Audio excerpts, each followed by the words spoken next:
नमस्कार स्टूडेंट, मैं Ravindra Singh UPSC coach अपने यूट्यूब चैनल रविन एकेडमी में आप सभी का बहुत बहुत स्वागत करता हूं। दोस्तों, मैं आपको एक सूचना देने वाला हूं आज यहाँ पर RO ARO प्रैक्टिस क्लास। तो दोस्तों, हमने शुरू किया है RO ARO के लिए जीएस और जनरल हिंदी दोनों के लिए प्रैक्टिस क्लास होगा ये। और इस क्लास में हम जीएस के हर एक टॉपिक को यहाँ पर MCQs के माध्यम से कॉन्सेप्ट के साथ पूरा प्रैक्टिस कराएंगे। तो जो हम लोग शुरुआत कर रहे हैं वो जनरल साइंस से शुरू कर रहे हैं। तो आज के लेक्चर में हम लोग बात करेंगे जनरल साइंस के बारे में। और जनरल साइंस का जो पहला चैप्टर है मात्रक, इकाइयाँ, बहुत इम्पोर्टेंट है। हर एक चैप्टर इम्पोर्टेंट होगा, क्योंकि आप जानते हैं कि थोड़ा सा मेरिट ज़्यादा रहती है RO ARO की। मतलब 140 क्वेश्चन जीएस में आएंगे और 60 हिंदी में आएंगे। तो इसमें आपका जो मेरिट जाएगा 130 प्लस रहती है, 130 प्लस मेरिट रहती है। तो जिसमें हिंदी में आपको 60 में 60 क्वेश्चन करना चाहिए, 60 में 60 क्वेश्चन की तैयारी करनी चाहिए। और 60 में 60 क्वेश्चन कैसे सॉल्व करें हिंदी में, उसका स्ट्रेटजी हम आपको बताएंगे। और कौन कौन से चीज़ों को अच्छे से प्रैक्टिस करनी है वो यहाँ पर हम लोग देखेंगे। और जो 140 क्वेश्चन हमारे जीएस के होते हैं और इसमें हम लोग 90 प्लस की तैयारी करें, ठीक है। तो 90 प्लस यदि यहाँ लाते हैं और 60 में आप 60 कर लेते हैं हिंदी में, कोई सिलेक्शन आपका रोक नहीं पाएगा। तो इसी स्ट्रेटजी के साथ हम लोग क्लास को शुरू कर रहे हैं। तो चलिए हम लोग चलते हैं क्वेश्चन की तरफ और उसको हम लोग स्क्रीन पर देखते हैं। तो स्टूडेंट, हम लोग शुरू करते हैं साइंस भौतिक विज्ञान प्रैक्टिस पेपर फर्स्ट। तो ये प्रैक्टिस पेपर जैसा कि आपको बताया गया है, ये समीक्षाधिकारी, सहायक समीक्षाधिकारी और पीसीएस की परीक्षाओं के लिए वो बहुत ज़्यादा बेहद इम्पोर्टेंट है। तो ये सीरीज हमने शुरू की है, ये प्रैक्टिस पेपर फर्स्ट है। ऐसे ढेर सारे प्रैक्टिस पेपर आपको यहाँ पर उपलब्ध होंगे चैनल पर। तो हम लोग शुरू करते हैं इस प्रैक्टिस पेपर को। तो चलिए पहले क्वेश्चन की तरफ हम लोग बढ़ेंगे, लेकिन उसके पहले हम आपको टॉपिक का नाम बता देते हैं। तो जो टॉपिक हम लोग शुरू कर रहे हैं वो फिजिक्स का टॉपिक है और मात्रक यानी यूनिट। ओके, तो चलिए इसके पहले क्वेश्चन की तरफ मूव करते हैं। क्वेश्चन आपके सामने है, देखिए यहाँ पर हमें क्वेश्चन का आंसर अकेले नहीं पढ़ना है, उसका आंसर ये क्यों है ये हमें जानना है। क्योंकि कोई क्वेश्चन ऐसे डायरेक्ट तो रिपीट नहीं करेगा, वो बदल देगा। तो यहाँ पर हमें कहाँ तक क्वेश्चन रटने होंगे, है ना, संभव ही नहीं है। बहुत सारे क्वेश्चन बनते हैं, तो कॉन्सेप्ट के साथ हम लोग इनका आंसर करेंगे। तो चलिए पहला क्वेश्चन है, शक्ति का मात्रक है। तो शक्ति का मात्रक, इसमें एक तरीका तो है कि आप याद कर लीजिए, और दूसरा तरीका है कि आप इसे सीख लीजिए, ठीक है। तो मुझे लगता है कि सीखना ज़्यादा अच्छा है, फिर आपको जो अच्छा लगे वो कर लीजिएगा। तो हम लोग जानते हैं शक्ति यानी पावर, ये बराबर होता है कार्य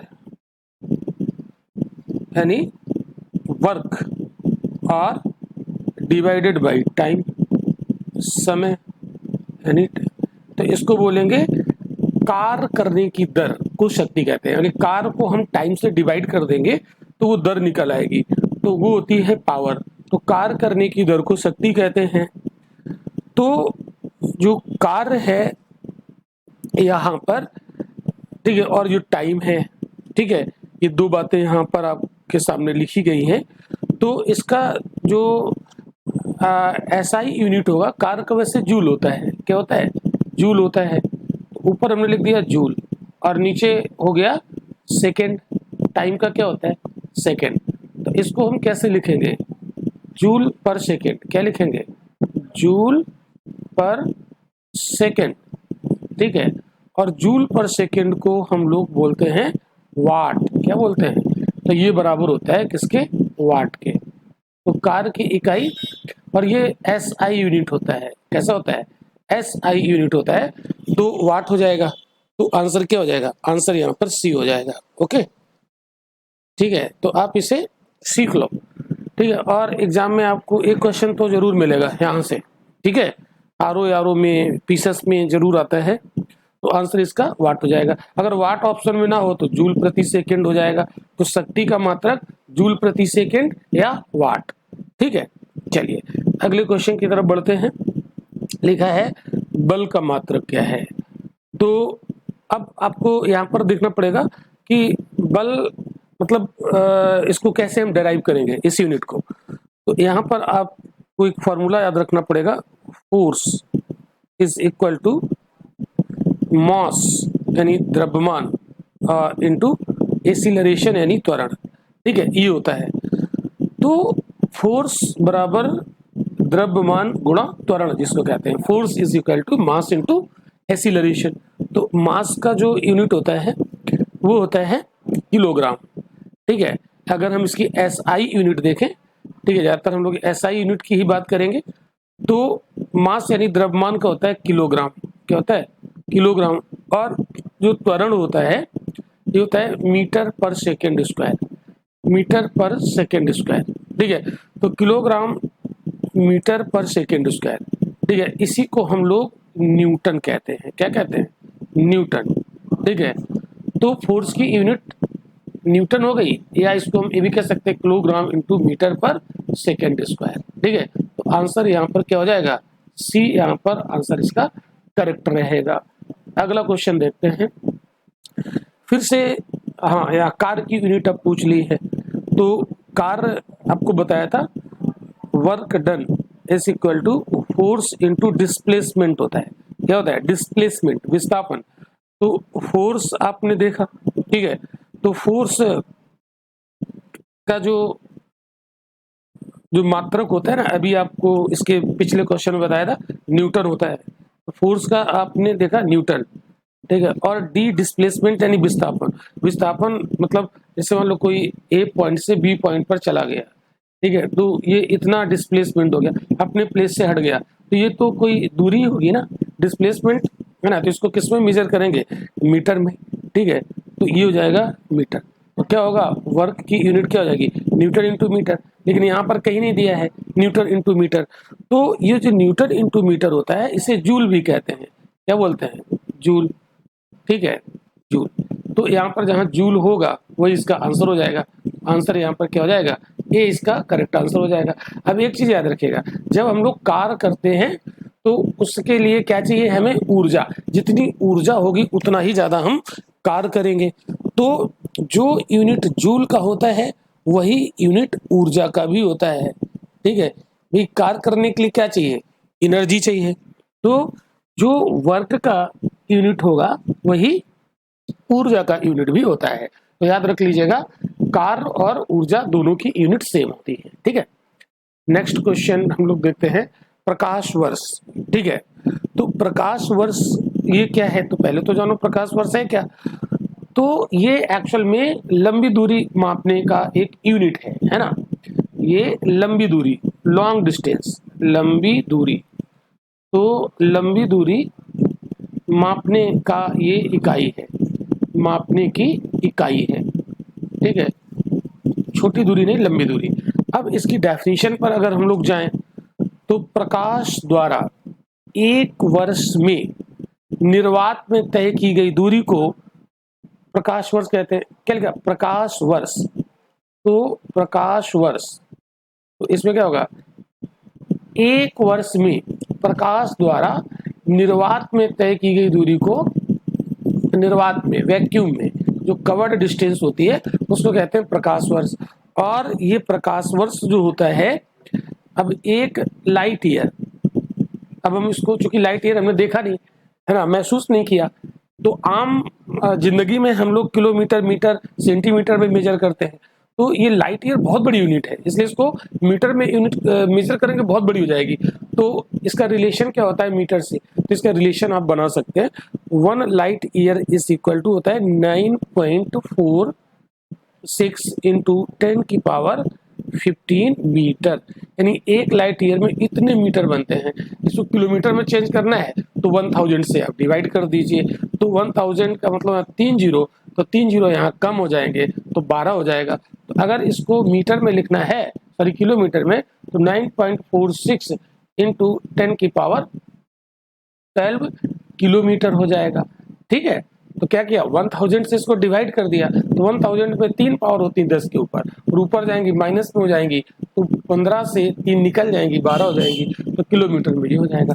तो ये आपको याद रखना है कि 1 लाइट ईयर कितने के बराबर होता है।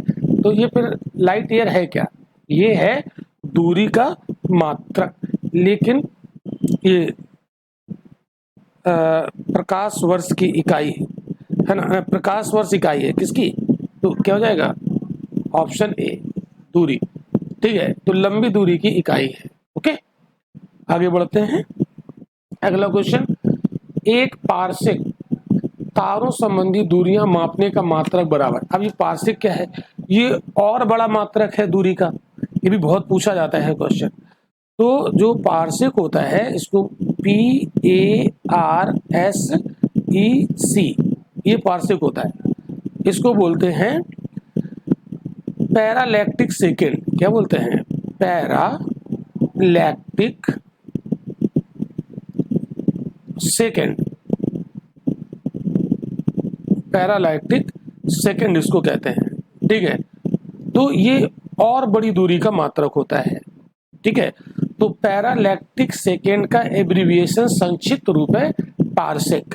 ठीक है, इसका प्रयोग लंबी खगोलीय दूरी को व्यक्त करने में किया जाता है। जैसे दो कोई तारे हैं, उनके बीच की दूरी तो बहुत डिस्टेंस होगी, तो किलोमीटर, मीटर, लाइट ईयर से काम नहीं चलेगा, तो पारसेक में उसको मापते हैं।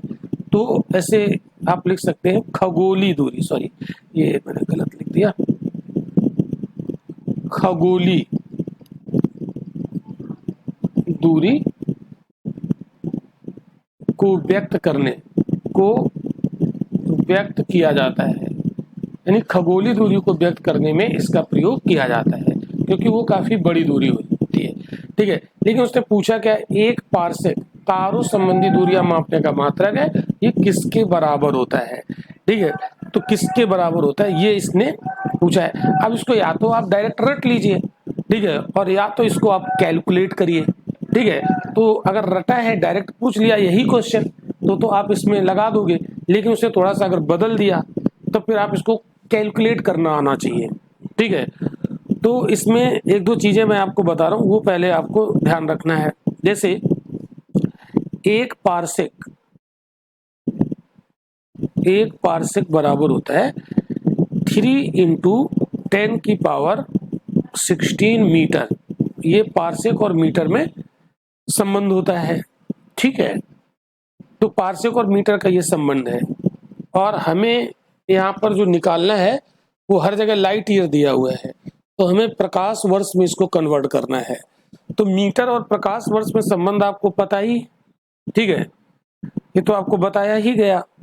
ठीक है, तो एक प्रकाश वर्ष में 9.46 × 10⁻15 होता है ना, ये यहाँ साइड में लिख लेते हैं। 1 लाइट ईयर बराबर 9.46 × 10⁻15 मीटर होता है। ठीक है, और हमें अब इसको लाइट ईयर में कन्वर्ट करना है। तो लाइट ईयर में जब कन्वर्ट करेंगे मीटर को, तो मीटर छोटी यूनिट है और लाइट ईयर बड़ी है, तो जब छोटे को बड़े में बदलते हैं तो हमने बचपन में सीखा है उसको भाग दे देते हैं। ठीक है, बात समझ रहे हो, भाग दे देंगे। तो इसमें हम क्या करेंगे, मीटर को लाइट ईयर में बदलेंगे, तो एक लाइट ईयर में इतने मीटर होते हैं, तो इससे हम क्या करेंगे, डिवाइड कर देंगे। तो 9.46 × 10⁻15, ठीक है, ये हो गया। तो इससे हम इसको करेंगे डिवाइड।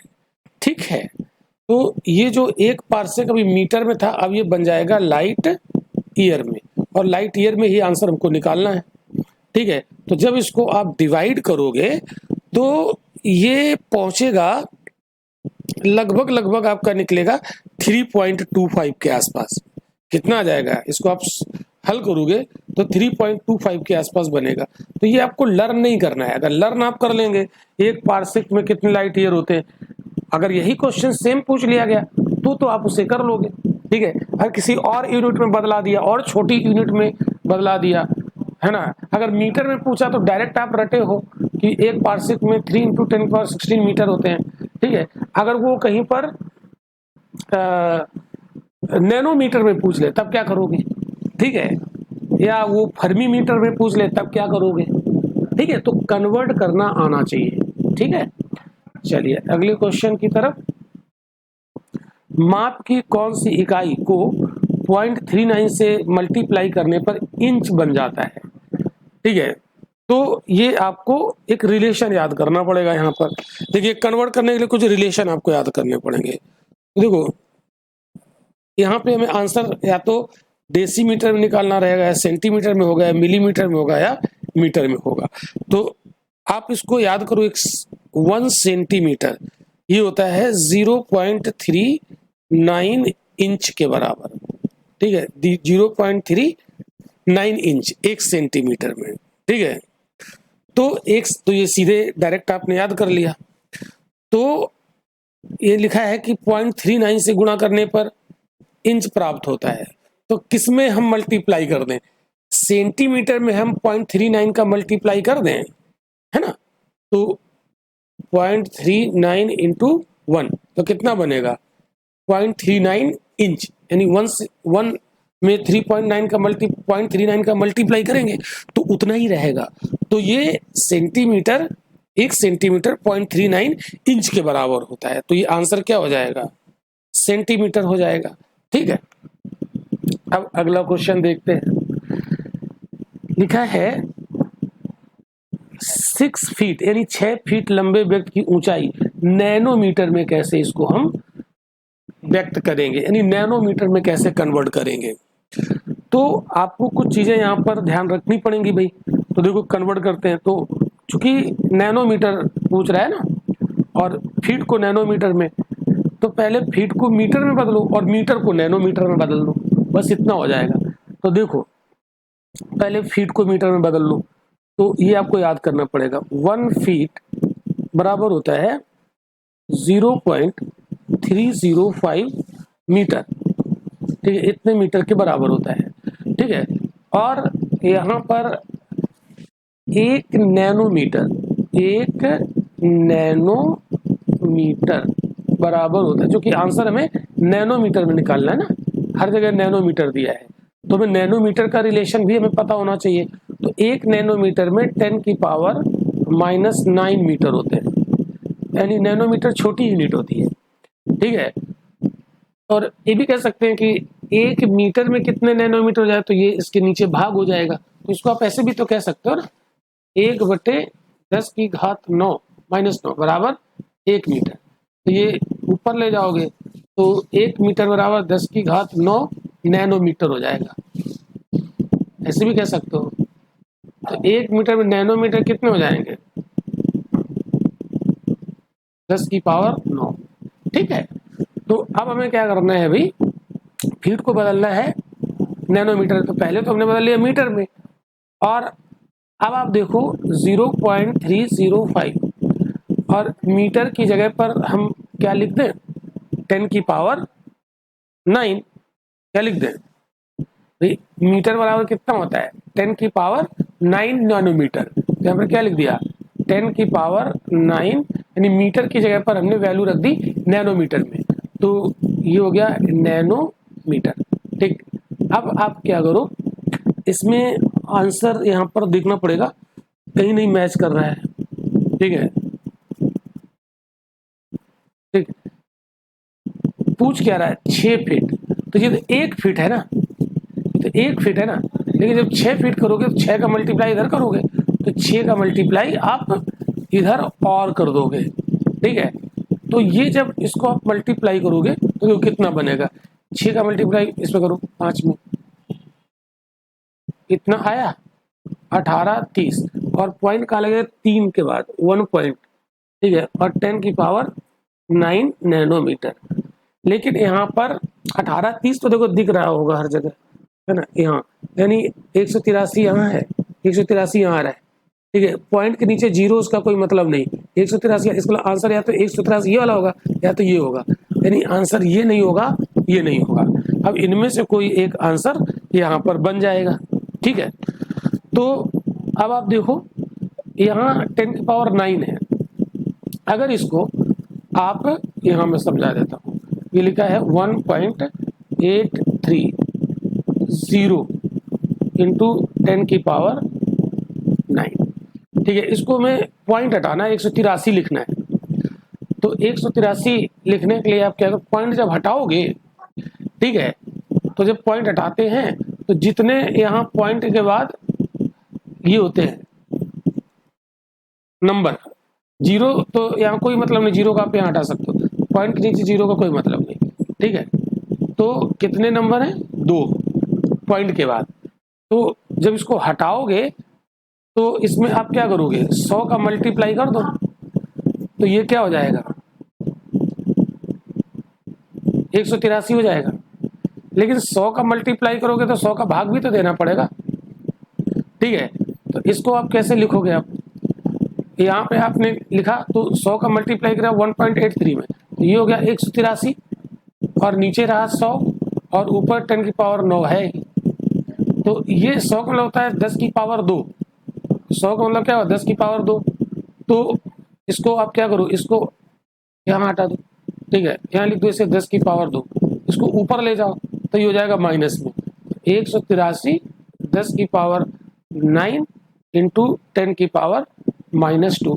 तो ये मल्टीप्लाई है, तो गुणा में घातें जुड़ती हैं, तो ये 10 इनका मल्टीप्लाई है ना, तो घातें जब इसकी जोड़ोगे 183 इंटू 10 की पावर 9 है, ये माइनस की 2 है, तो घट जाएंगी, कितनी हो जाएगी, 183 इंटू 10 की पावर 7। तो ये आंसर क्या हो जाएगा, आंसर हो जाएगा सी। तो आपको ये रिलेशन पता होना चाहिए कि 1 फीट में मीटर कितने होते हैं, ठीक है, और 1 नैनोमीटर में मीटर कितने होते हैं, बस इसको आप कन्वर्ट कर लीजिए। ठीक है, तो बहुत से छात्र जो होंगे जिनको मैथमेटिक्स जिन्होंने पढ़ी होगी वो आसानी से कर लेंगे, लेकिन जो आर्ट ग्रुप के बच्चे होंगे उनको थोड़ी सी दिक्कत हो सकती है, तो उसे आप समझिए, है ना। तो कुछ भी दे देगा, या नैनोमीटर दे दिया, तो कभी एंगस्ट्रांग में अगर पूछ लेता, यहाँ सब एंगस्ट्रांग दे देता, तो आप कहाँ तक रटोगे नहीं ना, तो बदलना सीखो। कुछ आपको ये पता होना चाहिए कि 1 फीट में कितने मीटर होते हैं, 1 नैनोमीटर में कितने मीटर होते हैं, ये आपको थोड़ा पता होना चाहिए। चलो अगला क्वेश्चन आपको कराते हैं। 1 नैनोमीटर होता है, अब ये सब सेंटीमीटर में दिया है भाई, और अभी अभी हमने आपको बताया था 1 नैनोमीटर बराबर होता है 10 की पावर -9 मीटर। ठीक है, और हमें बदलना है सेंटीमीटर में, 1 नैनोमीटर को सेंटीमीटर बदलना है, क्योंकि आंसर मांग रहा है सेंटीमीटर में। तो हम क्या करेंगे, मीटर को सेंटीमीटर में बदलने के लिए हम क्या करते हैं, मल्टीप्लाई करेंगे ना 100 का। क्यों, मीटर बड़ी यूनिट है, सेंटीमीटर छोटी यूनिट है, तो जब हम इसको बदलेंगे तो बड़े को छोटे में बदलेंगे तो मल्टीप्लाई कर देंगे। तो ये जो 10 की पावर -9 है, और ये 100 को लिखेंगे 10 पावर 2, और दोनों का मल्टीप्लाई करेंगे तो इसकी पावर जुड़ जाएंगी, तो 10 की पावर -9 + 2, तो ये अब कितनी बचेगी, -7, और ये क्या बन चुका है, अब बन चुका है सेंटीमीटर। तो आंसर क्या हो जाएगा, बी। ठीक, अब अगला देखो, एम्पियर किसकी यूनिट है, तो इसको आप सभी को पता है, ये इलेक्ट्रिक करंट का मापक यूनिट होता है, आप इसे याद कर लीजिए, बहुत बार पूछा जाता है।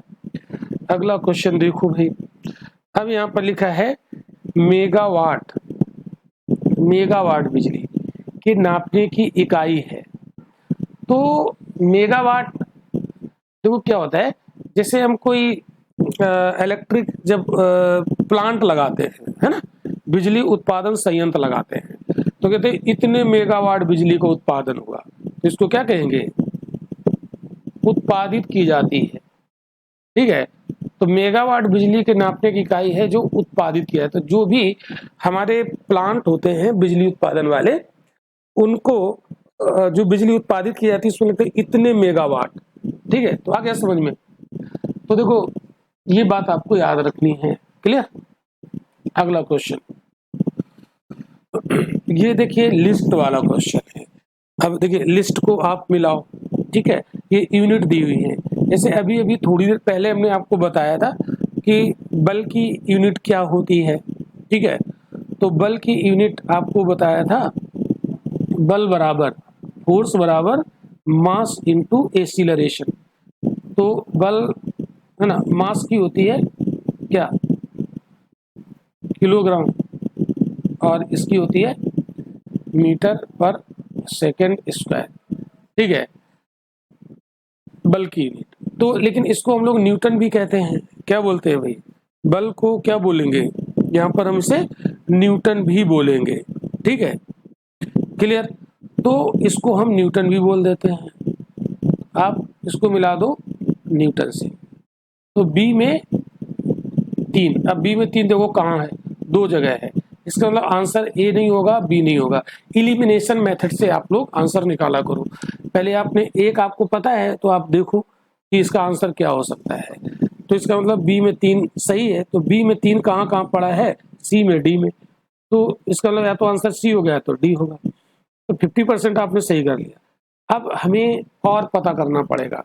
तो अभी हमने देखा ए क्या होता है, त्वरण, तो त्वरण का मात्रक क्या होता है, मीटर पर सेकेंड स्क्वायर। तो ये कहाँ लिखा हुआ है, 4 में, मीटर पर सेकेंड स्क्वायर। तो ए में 4 है, तो ए में 4 यहीं पर है, अब बी में 3 है, तो आंसर आपका निकल आया डी। आंसर क्या निकला, आंसर निकल आया डी, तो डी यहाँ पर आंसर होगा, ठीक है। अब आवेग का मात्रक, अब देखो इनको भी तो हमें ध्यान रखना है। तो जो आवेग होता है ना, ये इम्पल्स, इसको इंग्लिश में कहते हैं आवेग को, इम्पल्स, ठीक है, यानी आवेग।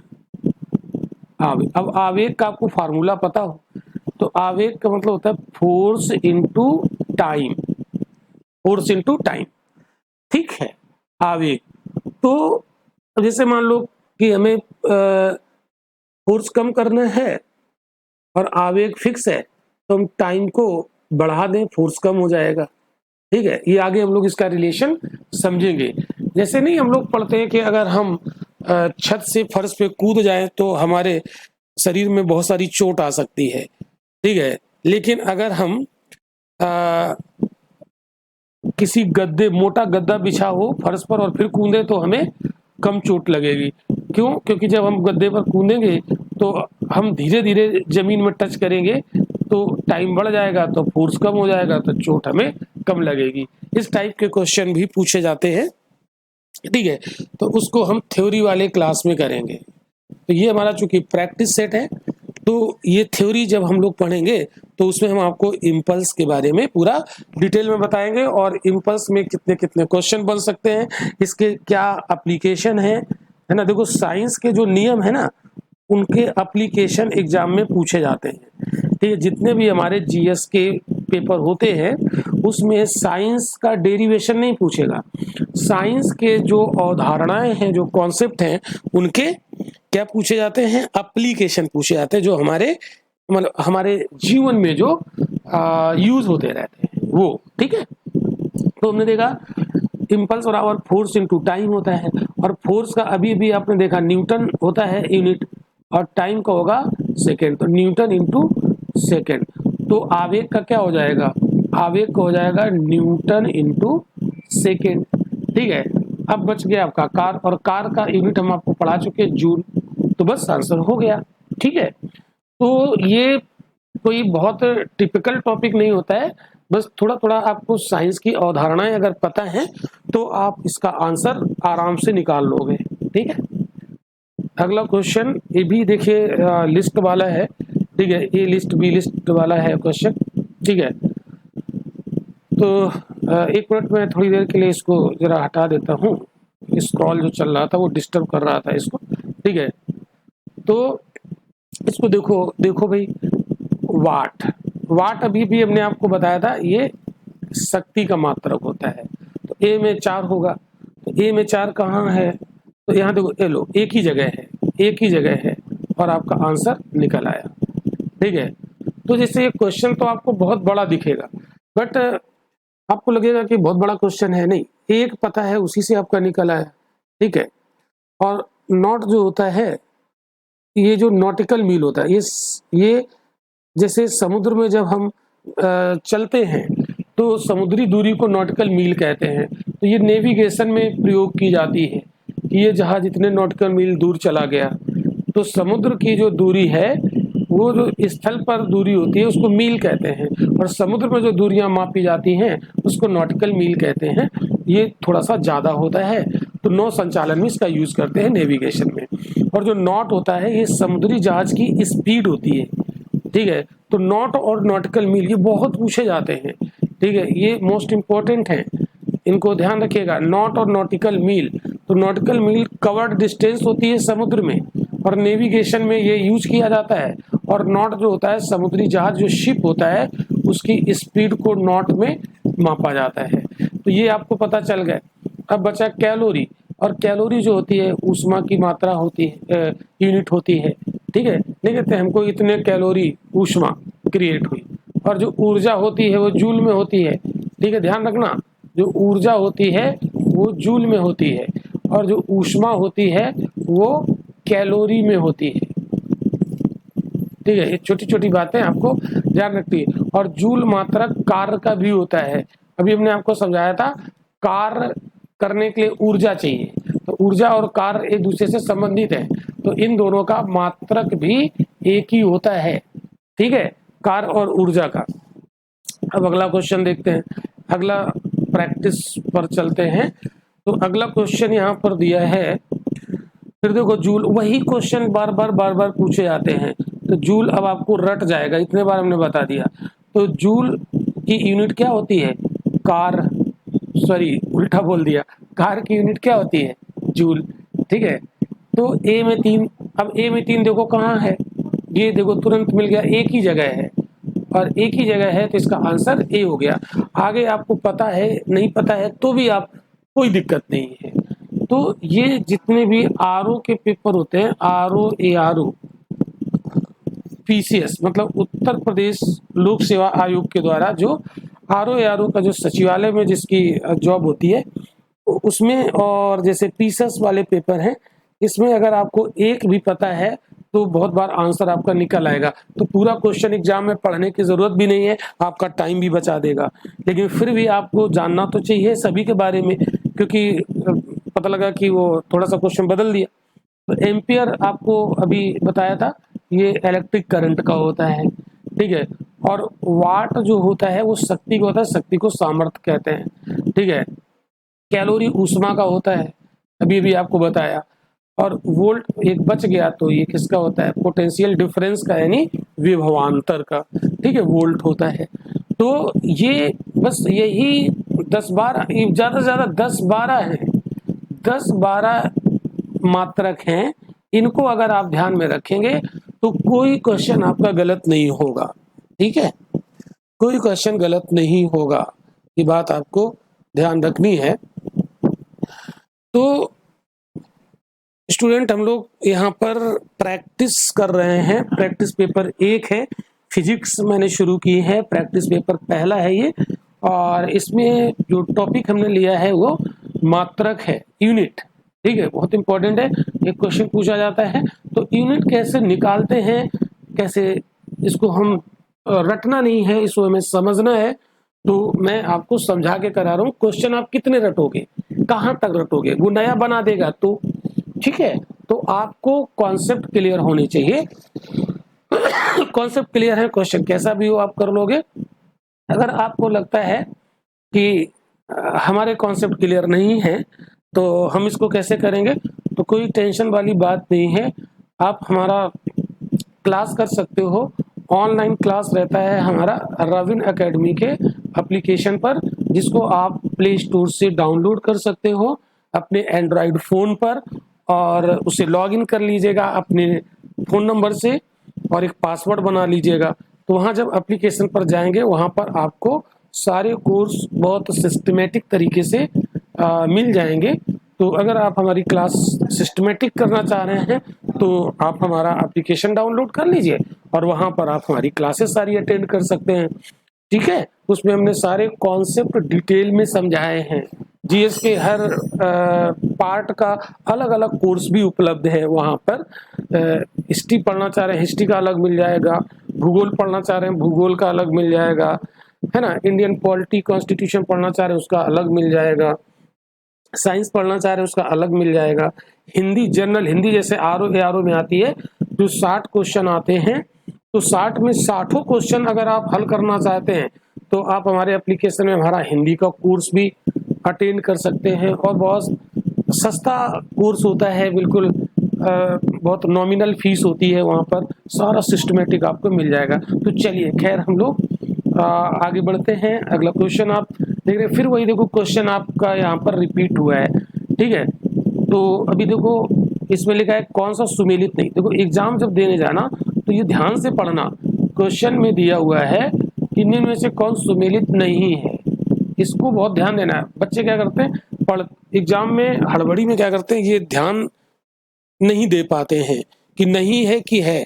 और आता हुआ क्वेश्चन गलत कराते हैं। तो वहां पर हड़बड़ाना नहीं है, इत्मीनान से क्वेश्चन को पढ़ना है, और जो इसका कीवर्ड है उसको अंडरलाइन कर लेना, नहीं चुनना है, यानी कौन सा सुमेलित नहीं है। तो जैसे हमने अभी पढ़ा नॉट, ये जो शिप होता है ना उसकी चाल को मापा जाता है, तो ये तो सही है, यानी ये आंसर नहीं होगा। नाटिकल मील, नौ संचालन में प्रयुक्त दूरी की इकाई, ये भी सही है, ये आंसर नहीं होगा, ठीक है। अभी तक हम प्रकाश वर्ष पढ़ के आए हैं, प्रकाश वर्ष, ठीक है। तो प्रकाश वर्ष दूरी का मात्रक है, लंबी दूरी का मात्रक, और यहाँ क्या लिखा है, समय मापन, तो समय मापन नहीं है, ये दूरी का है, इसलिए ये गलत है, और जो गलत है वही सुमेलित नहीं है, इसलिए इसका आंसर भी यही होगा, ठीक है, इसका आंसर भी यही होगा। और जो एंगस्ट्रॉम होती है, ये भी दूरी लंबाई मापी जाती है, और प्रकाश की जो वेवलेंथ होती है, तरंग दैर्घ्य, उसको मापने की इकाई होती है। तो ज्यादातर तरंग दैर्घ्य जो होती है वेवलेंथ, जब ऐसे नहीं ये जैसे चलता है, तो ये यहाँ से यहाँ तक की दूरी को क्या बोलते हैं, वेव लेंथ, है ना, तरंग दैर्घ्य। तो इसको किसमें मापते हैं, तरंग दैर्घ्य को किसमें मेजर किया जाता है, एंगस्ट्रॉम में। तो आंसर यहाँ पर क्या हो जाएगा, डी, ठीक है। तो देखो ये इतना रिपीट हो गया, और प्रकाश वर्ष भी रिपीट हुआ है, तो वही मैंने बताया ना कि 10 से 15 केवल इकाइयां हैं, इनको अगर आप सॉरी ध्यान में रखते हैं तो आपका क्वेश्चन सही हो जाएगा, ठीक है। अब हम लोग बढ़ते हैं अगले क्वेश्चन की तरफ। चलो, इस प्रैक्टिस पेपर में बहुत सारे क्वेश्चन हैं, लगभग 30-35 क्वेश्चन हैं, ठीक है, 30 क्वेश्चन के आसपास है। इतने 30 क्वेश्चन अगर आपने कर लिए तो मैं दावे के साथ कहता हूं कि फिर इससे बाहर अगर यूनिट का कोई क्वेश्चन पूछेगा तो इससे बाहर नहीं जाएगा, ओके। अब हम लोग पढ़ते हैं अगला क्वेश्चन, इसको ध्यान दीजिए। लिखा हुआ है एक हॉर्स पावर कितने वाट के बराबर होता है। ये क्वेश्चन बिल्कुल एक लाइन का है, वन लाइनर है, और इसको आप सीधे सीधे याद कर लीजिए, एक हॉर्स पावर 746 वाट के बराबर होता है, ठीक है, 146 वाट के बराबर होता है। अब यहाँ पर फिर से क्वेश्चन आपको दिख रहा है मैचिंग वाला, लिस्ट फर्स्ट और लिस्ट सेकंड वाला क्वेश्चन। अब देखो इसमें अभी तक जो हम लोग पढ़ के आए हैं उसको मिला लो। तरंग दैर्घ्य को एंगस्ट्रॉम में मापते हैं, अभी भी पढ़ा था पिछले क्वेश्चन में। तो देखो सब वही आते हैं, क्वेश्चन रिपीट करता रहता है, इधर उधर थोड़ा थोड़ा बदल देता है। तो तरंग दैर्घ्य एंगस्ट्रॉम, यानी बी में 2, चेक कर लो, 2 जगह है ना, बी में सी में, इसका आंसर ए नहीं होगा, आंसर डी नहीं होगा। अब एक और आपको पता करना है, तो ऊर्जा की इकाई जूल होती है, अब तक याद हो गई होगी, कार्य और ऊर्जा दोनों की इकाई जूल होती है। मैं बता चुका हूं कार्य करने के लिए ऊर्जा चाहिए, ठीक है, इसलिए दोनों की इकाई जूल होती है। तो आप डी में 4 मिला दो, तो ए में 1, बी में 2 था और डी में 4, एक जगह, बस आंसर निकल आया। तो ज्यादातर आंसर आपको 2 पता होंगे तो आंसर आप निकाल लोगे, तो आंसर क्या हो जाएगा, सी। लेकिन पता तो हमें सब होने चाहिए। तो देखो जो बहुत हाई स्पीड होती है उसको मैक में मेजर किया जाता है, और दाब को पास्कल में। तो ये 2 और आपको याद हो गए, ठीक है। अगला क्वेश्चन, अब यहां पर लिखा है 1 माइक्रोन बराबर है। तो 1 माइक्रोन किसके बराबर होता है, ये आपको यहां पर जानना पड़ेगा, ठीक है। तो देखो समझो, 1 माइक्रोन बराबर होता है 10⁻⁻6 मीटर, ठीक है। और 1 माइक्रोन ये हो गया क्लियर। और 1 एंगस्ट्रॉन्ग अगर पूछे तो 10⁻⁻10 मीटर। ये आपको इतने तो याद होने चाहिए, ये बेसिक है, ठीक है। अब 1 माइक्रोन में कितने मीटर होते हैं, ये मीटर मतलब मीटर लिखा हुआ है, लेकिन यहाँ कहीं भी आंसर मीटर में नहीं है, ये मिलीमीटर में दिया है, तो इसको हमें मिलीमीटर में बदलना पड़ेगा। तो 1 मिलीमीटर में 1 मीटर में 1000 मिलीमीटर होते हैं। आप क्या करोगे, इसमें 1000 का मल्टीप्लाई कर दोगे तो ये बन जाएगा mm, मिलीमीटर। क्योंकि मिलीमीटर छोटी यूनिट है ना और मीटर बड़ी है, तो बड़े को छोटे में बदलने के लिए मल्टीप्लाई कर देते हैं। तो अब आप देखो यहाँ पर 1000 लिखा है, 1000 का मतलब क्या हो गया, 1000 का मतलब हो गया ये 10⁻⁻6 है इंटू 1000 का मतलब हो गया 3 पावर, और ये -3 हो जाएगा, ठीक है। अब -3 को 1/1000 भी लिख सकते हैं। 10⁻⁻3 को आप ऐसे लिख सकते हो, तो आंसर क्या हो जाएगा, आंसर यहाँ पर सी हो जाएगा, ठीक है। तो 1 माइक्रोन में कितने मिलीमीटर होते हैं, तो आप सब थोड़ी ना रटोगे, आप ये वाला रिलेशन याद कर लो, 1 माइक्रोन बराबर 10⁻⁻6 मीटर, और इसी से आप कन्वर्ट कर लोगे जिसमें भी पूछे, ठीक है। तो ये आपको पकड़ना है, जैसे एंगस्ट्रॉम और मीटर का रिलेशन, तो ये पकड़ना है, ठीक है। आगे देखिए, इससे फिर लिखा है कौन सुमेलित नहीं, तो ये आपको पकड़ना है कौन सुमेलित नहीं है। अब देखो, जैसे समुद्री मील अभी आपने पढ़ा था, तो समुद्री मील नौ संचालन में दूरी की इकाई, ये तो सही है, लेकिन हमें क्या पता करना है जो सही नहीं है।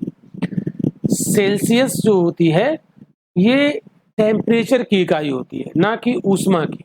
ऊष्मा की तो कैलोरी होती है ना, तो आंसर क्या हो जाएगा, यही मैच नहीं है, और जो मैच नहीं है वो वही आंसर हो जाएगा आपका। आंसर यहाँ क्या हो जाएगा, डी। तो क्वेश्चन को बहुत बार पूरा आपको नहीं पढ़ना पड़ेगा, ठीक है, और आपका आंसर निकल आएगा। तो अश्व शक्ति हॉर्स पावर होती है, वो पावर की ही यूनिट हो गई, और समुद्री मील अभी हम आपको बता ही चुके हैं, ठीक है। और डेसिबल जो होती है, ये ध्वनि की जो तीव्रता होती है ना, इंटेंसिटी ऑफ साउंड, उसको मापा जाता है डेसिबल में, ठीक है। अगला क्वेश्चन, अब लिखा है 1 पिकोग्राम बराबर होता है। देखिए क्लास थोड़ा सा लंबा हो रहा है, लंबा इसलिए हो रहा है क्योंकि हम आपको पूरा यहाँ पर कॉन्सेप्ट से पढ़ा रहे हैं। अब अगर हम जल्दी इसके आंसर टिक करा के इसका ये होगा, इसका ये होगा, इसका आपको याद नहीं रहेगा, कोई मतलब नहीं है पढ़ने का, आपका सिर्फ समय की बर्बादी है। तो ज्यादातर लोग हमने देखा है पढ़ाते हैं, क्वेश्चन लिए आंसर बताते चले गए, इसका ये, इसका ये, इसका ये। तो आप कितने ऐसे रटोगे, ऐसे तो हजारों की संख्या में क्वेश्चन होंगे, तो कितने रटोगे, ठीक है। इसलिए अगर एक बार सही से आपने पढ़ लिया तो आपका टाइम देना सार्थक हो जाएगा। तो 1 पिकोग्राम, अब इसमें देखो एक हम आपको तरीका बताते हैं, एक रिलेशन यहाँ पर बताते हैं, वो लिस्ट आप याद कर लो। जैसे ये एक्चुअल में ग्राम होता है ना, ग्राम किलोग्राम, जितना ये ग्राम किलोग्राम ये सब लिखा होगा, ये सभी द्रव्यमान के मापने की इकाइयां होती है, मास। तो द्रव्यमान की इकाई, तो जैसे किलोग्राम है वो बड़ी इकाई है, ग्राम है छोटी है, पिकोग्राम और छोटी है, ठीक है। तो द्रव्यमान की विभिन्न इकाइयां, द्रव्यमान की विभिन्न इकाइयां कौन कौन हो सकती हैं, ठीक है, बड़े से छोटे, छोटे से बड़े में द्रव्यमान की विभिन्न इकाइयां, इनको हम यहाँ पर बता देते हैं, ठीक है। जैसे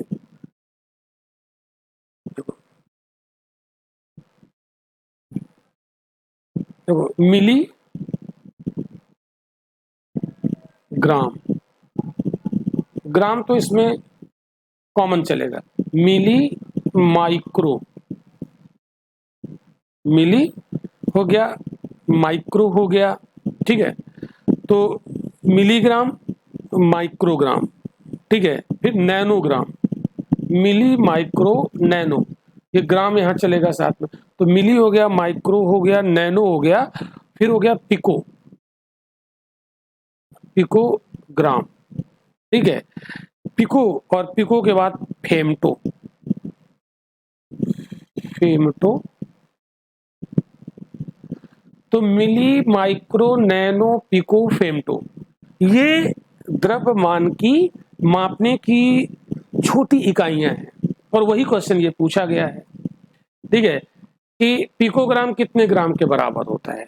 तो अब यहां पर आपको पता होना चाहिए कि 1 मिलीग्राम बराबर होता है 10⁻³ ग्राम, जी मतलब ग्राम, ठीक है, ये आपको याद रखना पड़ेगा। या हम ये कह सकते हैं 1 ग्राम में कितने मिलीग्राम होते हैं, 1000 ग्राम, 1000 मिलीग्राम। आपने पढ़ा होगा 1 ग्राम बराबर कितने मिलीग्राम, 1000 मिलीग्राम, ठीक है। तो हम ये भी कह सकते हैं कि 1 मिलीग्राम में कितने ग्राम होते हैं, ये इसमें डिवाइड हो जाएगा ऐसे, ठीक है, तो क्या बन जाएगा 10⁻³ ये तो आपको पता होगा ना। तो मिली के बाद माइक्रो, बस इसमें क्या करो -3 या -6 कर दो, ठीक है। नैनो में क्या करो, यहाँ 3 मतलब माइनस के बढ़ाते जाओ, या 9 हो जाएगा और इधर -12 हो जाएगा और इधर 3 फिर बढ़ा दो 15 हो जाएगा। ये सब क्या बन जाएंगे, ग्राम, ठीक है। तो मिली, माइक्रो, नैनो, पिको, फेमटो, और शुरू करो ग्राम में, मिलीग्राम तो 10⁻³ ये तो आपको पता है, ये मैं समझा दिया, ठीक है। और फिर माइक्रो में जाओगे तो -3 और बढ़ा दो, नैनो में जाओगे -3 और बढ़ा दो, फिर पिको में जाओगे फिर -3 बढ़ा दो, और फेमटो में जाओगे फिर -3 बढ़ा दो, बस याद हो गए। इसको आपने याद कर लिया, ऐसा कोई भी क्वेश्चन पूछेगा आपका गलत नहीं होगा, ठीक है। स्क्रीनशॉट ले लीजिए, नोट्स बना लीजिए, आप लोग अपने नोट्स बनाते जाइए। अब देखो पास्कल अभी थोड़ी देर पहले बताया था दाब की इकाई, तो सीधे सीधे याद कर लो, ठीक है, बहुत पूछा जाता है। अगला लिखा है एटमॉस्फेरिक प्रेशर की इकाई क्या होती है। तो एटमॉस्फेरिक प्रेशर को हमेशा बार में मापा जाता है, किसमें मापा जाता है, बार में, इसको आपको याद कर लेना है, ठीक है। इतने मिली बार एटमॉस्फेरिक प्रेशर, ठीक है, ओके। अच्छा, एक बार बराबर, एक रिलेशन भी आप याद कर लो, ये काम आएगा। एक बार बराबर होता है 10⁵ पास्कल, पास्कल यानी बार जो होती है ये बड़ी यूनिट है, ठीक है, और पास्कल दाब की छोटी यूनिट है, ये भी याद रखिएगा। जो बार होता है ये एटमॉस्फेरिक प्रेशर की बड़ी यूनिट है और पास्कल छोटी है, ठीक है। तो ज्यादातर हम एटमॉस्फेरिक प्रेशर को बार में मापते हैं, पास्कल में नहीं मापते हैं, ठीक है, पास्कल छोटा है। ये हो गया। अगला देखो, थोड़ा सा कन्वर्ट करना था। एक बैरल बराबर होता है 1.59 लीटर, ये याद कर लीजिए, ये सीधे क्वेश्चन बनेगा। अगला क्वेश्चन देखो, लंबाई की न्यूनतम इकाई क्या है। अब इसको देखो कैसे पता करोगे, इसके लिए एक हम लिस्ट आपको बताते हैं। जैसे देखो माइक्रोन, एक लिस्ट आपको दे देते हैं, माइक्रोन, ठीक है, फिर नैनोमीटर, नैनोमीटर, फिर एंगस्ट्रॉम, एंगस्ट्रॉम, ठीक है, फिर फर्मीमीटर, फर्मीमीटर, और ये लिस्ट बहुत काम की है, इससे बाहर नहीं आएगा। जैसे 1 माइक्रोन में होते हैं 10⁻⁻6 मीटर, और 1 नैनोमीटर में होता है, अब 3 बढ़ा दो इसमें, -3, तो -6 थे, -3 और किए तो 9, ठीक है, तीनों के। अब इसको करने के लिए फर्मीमीटर को इसमें -9 में फिर 3 बढ़ा दो, तो माइनस के, सॉरी 3 नहीं, ये यहाँ 2 में तो काम करेगा। और एंगस्ट्रॉम आपको बताया था 10⁻⁻10 मीटर, ठीक है, और ये -15 होता है फर्मी में, ये आपको याद करने पड़ेंगे। तो 1 माइक्रोन में 10⁻⁻6 मीटर और 1 नैनोमीटर में 10⁻⁻9 मीटर, और नैनो से बस एक माइनस की ओर बढ़ाओगे तो एंगस्ट्रॉम मिल जाएगा, और 15 कर दोगे माइनस के तो फर्मी मीटर हो जाएगा। तो इसमें सबसे छोटी कौन है, ये लिखा है लंबाई की न्यूनतम, ये सब लंबाई की इकाइयां हैं, ये सब लंबाई की इकाइयां हैं। तो सबसे छोटी इसमें आपको छांटनी है, तो सबसे छोटी वो होगी, माइनस लगा है तो जो सबसे बड़ी पावर होगी माइनस वही सबसे छोटा होगा। तो सबसे बड़ी पावर यहाँ है फर्मी मीटर, तो आंसर क्या हो जाएगा?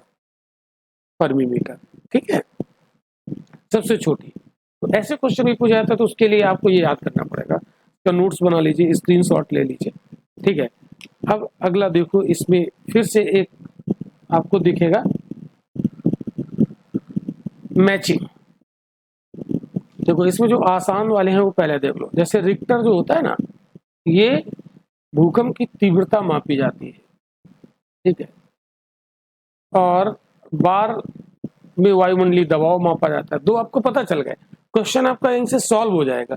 सी में 2, तो 2 ही जगह है, ये आंसर नहीं होगा।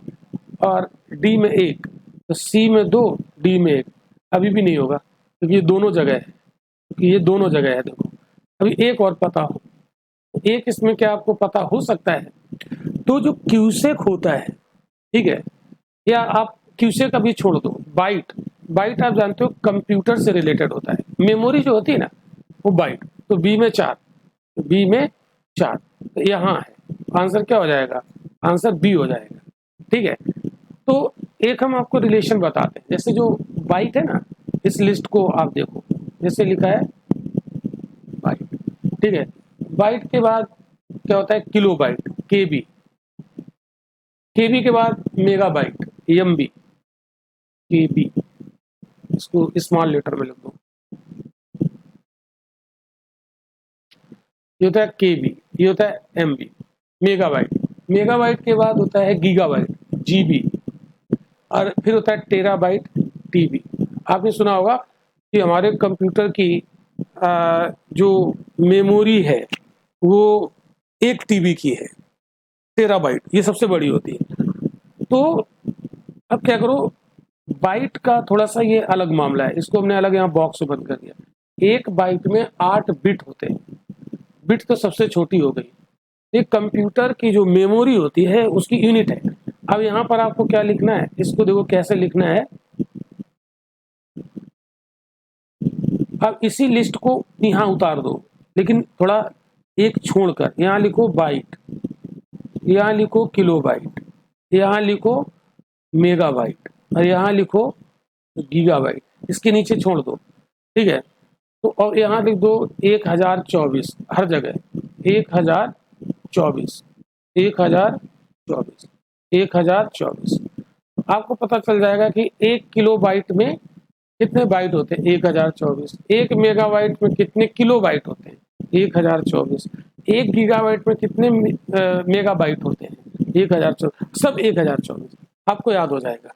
ठीक है, तो ये क्या है? मेमोरी की इकाई है, कंप्यूटर मेमोरी की इकाइयां हैं।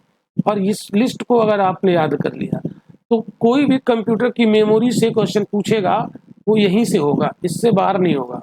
तो इसको आप नोट्स में लिख लीजिए। ठीक है, तो ये हो गया। अब देखो क्यूसेक क्या होता है। ठीक है, तो क्यूसेक के बारे में भी हम लोग को जान लेना चाहिए, क्योंकि अब इसमें ऑप्शन तो एक ही बचा ना, 3। ठीक है, तो क्यूसेक एक्चुअल में ये जल के प्रवाह की दर को मापने के लिए क्यूसेक शब्द प्रयोग किया जाता है। इसको बोलते हैं क्यूबिक फीट प्रति सेकेंड। क्यूसेक को क्या बोलते हैं? क्यूबिक क्यूबिक फीट प्रति सेकेंड, ये क्यूसेक होता है। सेकेंड लास्ट में है ना, क्यूबिक फीट प्रति सेकेंड। मतलब क्यूबिक यानी जो जल कहीं पर बहता है ना, तो प्रति सेकेंड कितने क्यूबिक फीट जल बहता है, तो वही हो गई प्रति सेकंड। जब निकाला जाता है यानी सेकंड से भाग दे देंगे टाइम से, तो वो दर निकल आती, रेट। यानी जल के प्रवाह की दर को क्यूसेक कहते हैं। जल के प्रवाह की दर को क्यूसेक कहते हैं, यानी प्रति सेकंड कितने क्यूबिक फीट जल का फ्लो हो रहा है, उसको क्यूसेक बोलते हैं। तो क्यूसेक का फुल फॉर्म क्या था? क्यूबिक फीट प्रति सेकंड। तो ये जल के प्रवाह की दर होती है। आई होप कि समझ में आ गया होगा। अब क्यूसेक में क्या मापा जाता है? तो क्या है, जल का बहाव, प्रवाह। तो वही क्वेश्चन पहले ऐसे था लिस्ट में और अब वही क्वेश्चन ऐसे पूछ दिया गया। ठीक है, अगला देखो, निम्नांकित में से कौन एक वायुमंडल के ओजोन परत की मोटाई नापने वाली इकाई डाप्सन होती है। ये बहुत बार पूछा गया, इसको आप ऐसे ही लर्न कर लो। ठीक है, तो आज हमारा जो ये प्रैक्टिस सेट था नंबर 1 था। आपको कैसा लगा क्लास? क्या आप प्रैक्टिस सेट को कंटिन्यू करना चाहते हैं तो आप कमेंट करके जरूर बताइए कि इसको हम प्रैक्टिस सेट को आगे कंटिन्यू करें। ठीक है, अगर आपका कमेंट आता है कि इसको आप कंटिन्यू करिए और आपके लिए बहुत ये लाभदायक है RO PCS के लिए, तो हम इसको कंटिन्यू करते रहेंगे और जितने भी अधिक से अधिक होंगे, है ना, लगभग 4 से 5 हजार क्वेश्चन, 4 to 5,000 क्वेश्चन होंगे और उनको हम यहाँ पर करा देंगे। ठीक है, तो कमेंट करके बताइएगा। मिलते हैं फिर हम लोग अगले लेक्चर में।